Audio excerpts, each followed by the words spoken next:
परमात्मा की सृष्टि की, रचना कार्य की शुरुआत जिस टंकार से हुई उसी को हम ब्रह्मनाद तथा ओंकार कहते हैं।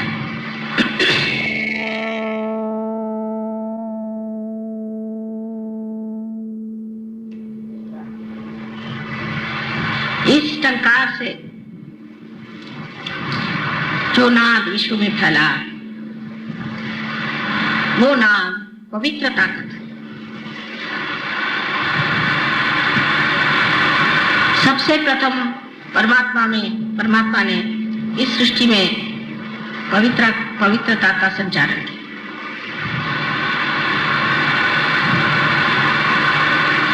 सर्व वातावरण को पवित्र कर दिया। पहले उन्होंने पुनीत किया, जो चैतन्य स्वरूप आज भी आप लोगों को जाना जाता है, आप जान सकते हैं, उसे महसूस कर सकते हैं, उसकी प्रचीति आपको मिल सकती है। वही ओंकार आज चैतन्य स्वरूप आपको भी पवित्र कर रहा है। श्री गणेश की पूजा हर पूजा में हम लोग करते हैं और आज तो उन्हीं की पूजा का बड़ा भाई ने आप लोगों ने आयोजन किया है। लेकिन जब हम किसी चीज की पूजा करते हैं तो उनमें बहुत सारी विविध स्वरूप की मांगे होती हैं। कुछ लोग होते हैं कामार्थी होते हैं, कुछ लोग पैसा मांगते हैं, कुछ लोग कहते हैं हमारा कार्य ठीक से हो जाए, कुछ कहते हैं कि हमारी दुनिया में बड़ी शोहरत हो जाए, बहुत हमें फेम मिल जाए, सब दूर हमें बड़ा मान मिले। कोई कहता है कि हमारी नौकरी अच्छे से चली तो अच्छा है, कोई कहता हमारा बिजनेस चलना चाहिए, कोई कहता हमारे मकान बनने चाहिए। ये सब कामार्थी बात है। और इसी तरह से मनुष्य की मांगे होते होते वो गणेश की पूजन करता है। यहाँ पर जो सिद्धि विनायक है उसकी भी जागृति मैंने बहुत साल पहले की थी। उससे सब लोग उसे सिद्धि विनायक के पास जाकर के हमें ये चीज दे दो, हमें वो चीज दे दो मांगते हैं। लेकिन यह सिद्धि विनायक ये चीज देने वाला नहीं है, ये वस्तु देने वाला नहीं है। उसके लिए तो बहुत से दुनिया में चमत्कार करने वाले बैठे हैं जो आपको हीरे दे देंगे, पन्ने दे देंगे और आपका सर्वस्व छीन लेंगे। ओंकार स्वयं निराकार, उसका कोई आकार ही नहीं। सो सर्वप्रथम जो श्री गणेश का स्वरूप था वो निराकार। आज हम उनकी साकार में पूजा करते हैं, लेकिन सहयोगियों को जानना चाहिए कि हमारे जीवन का अंतिम लक्ष्य क्या है, हम क्या चाहते हैं, उसकी पूर्ति हमने की है। Have we fulfilled our destiny? हम किस लिए सहयोग में आए? इसलिए आए कि हमारी तंदुरुस्ती ठीक हो जाए, हमारा बिजनेस ठीक हो जाए और हमें बड़ी मान्यता मिले, इलेक्शन में जीत जाए। ये तो सभी मानते हैं, इसमें कौन सी विशेषता है। लेकिन सहयोगियों को ये सोचना चाहिए कि आज जो हम एक नए स्तर पे उठ खड़े हुए हैं, एक नए मंजिल पर खड़े हुए हैं, तो इससे हमें क्या पाने का है और हमारी क्या इच्छा है। फिर यही बात आती है कि जिस गणेश को आप पूछते हैं आज साकार में, उसे निराकार में प्राप्त करना है, उसको अपने अंदर प्राप्त करना है, अपने अंदर विराजना है। ये नहीं कि गए उनको फूल चढ़ाए, तो सभी करते हैं, उनको फूल चढ़ा दिया, उनकी पूजा कर ली, माँ की भी पूजा हो गई, गौरी की भी पूजा हो गई। लेकिन उनकी शक्ति आपके अंदर आप संग्रहित कर सकते हैं, उसका आप परिणाम दे सकते हैं। आप उससे अपने चित्त को, अपने मन को, बुद्धि को, वाणी को भी शुद्ध कर सकते हैं और उसके अलावा आप दूसरों को भी ये शुद्धि दे सकते हैं। ये गणेश ही के जैसा आपको हमने बनाया, हमने आपको आत्म साक्षात्कार जिस तरह से गणेश को बनाया गया उसी प्रकार आपको बनाया, उसमें कोई फर्क नहीं। एक ही तरह से, एक ही ढंग से बनाया, लेकिन कहाँ गणेश।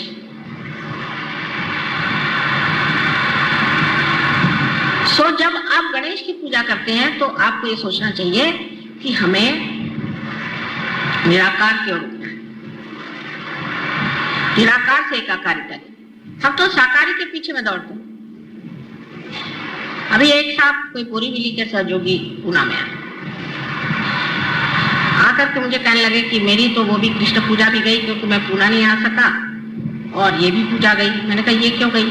पहले असल में मैं वहां से गणपति लेकर के आता हूँ अपने भाई के यहाँ, और हमारे 3 दिन का उत्सव होता तो गणपति लेके मैं यहाँ आया और वहां की तो पूजा मेरी मिस हो गई। मैंने अभी तक अज्ञान वहीं के वहां बैठा हूँ।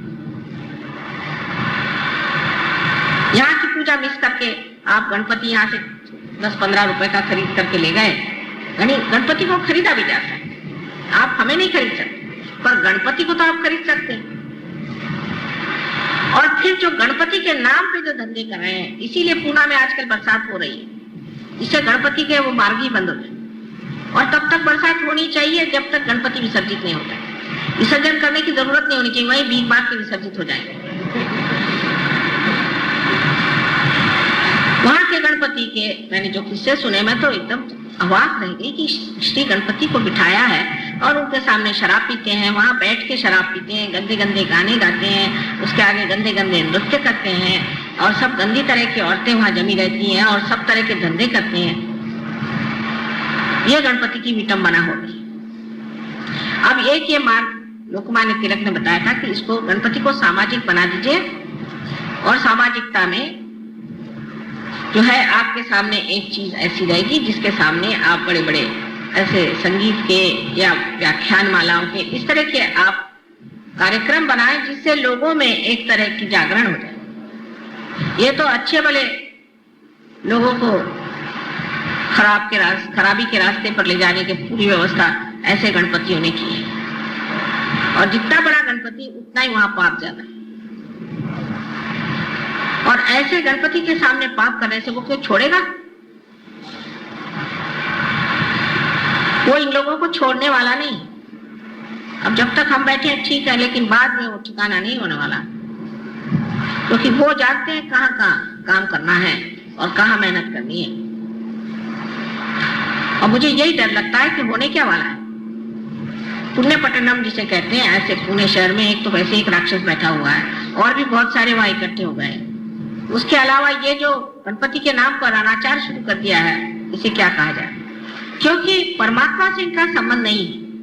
गणपति की पूजा करना है ना, अच्छा गणपति जी बैठ जाएंगे, आप तो बैठे हुए हैं, हमने आपको खरीद के लाया, तो आप तो हमारे हाथ में, आप गणपति को बिठा दीजिए, उनके सामने जो भी करे वो करेगा, क्या तो मिट्टी है, हम तो खरीद के लाए बाजार से, और फिर हमारे हाथ में जब चाहे विसर्जित कर दे।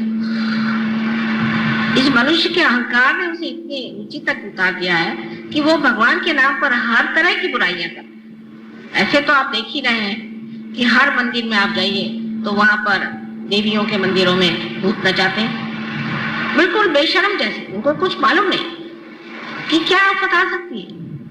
आज हम बहुत धर्म धर्म करके घूम रहे हैं, लेकिन धर्म का जो हाल है उधर तो किसी को जान ही नहीं। अब धर्म को आप राजकारण में लाने से फायदा क्या, जब धर्म ही नहीं धर्म रहा। हर एक धर्म में एक धर्म में बात हो तो आदमी बात करे कि ये खराब है कि वो खराब है। हर धर्म इस तरह से चल पड़ा है।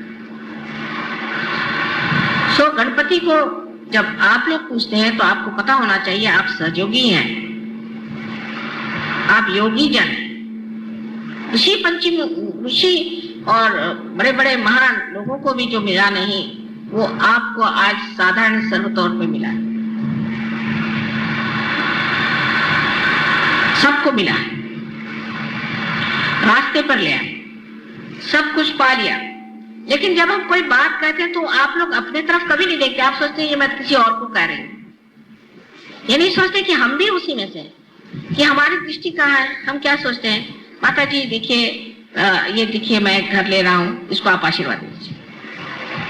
अरे भाई तुम हो तो वो आशीर्वादित होना ही हुआ। अच्छा नहीं माता जी, तो देखिए मेरी चाबी जो है मोटर की, उसको आप आशीर्वाद दे दीजिए। तो चाबी लिए खड़े, मैं तो ऐसा आशीर्वाद दूंगा कि दूंगी कि गाड़ी चलेगी भी। और फिर जबरदस्ती करना कि आप मेरे घर आओ, मेरे घर नहीं आओगे तो ये होगा, और वहां जाकर के सुनेंगे क्या कि मेरा बिजनेस ऐसा है, मेरा ऐसा है, मेरा वैसा। ये सहयोग के लक्षण नहीं। सहयोग जो करते हैं उनको याद रखना चाहिए कि हमें निराकार में करना है, यानी आप निराकार नहीं होने वाले, साकार में रहते हुए ही निराकार के आप पूरी तरह से माध्यम बनने वाले हैं।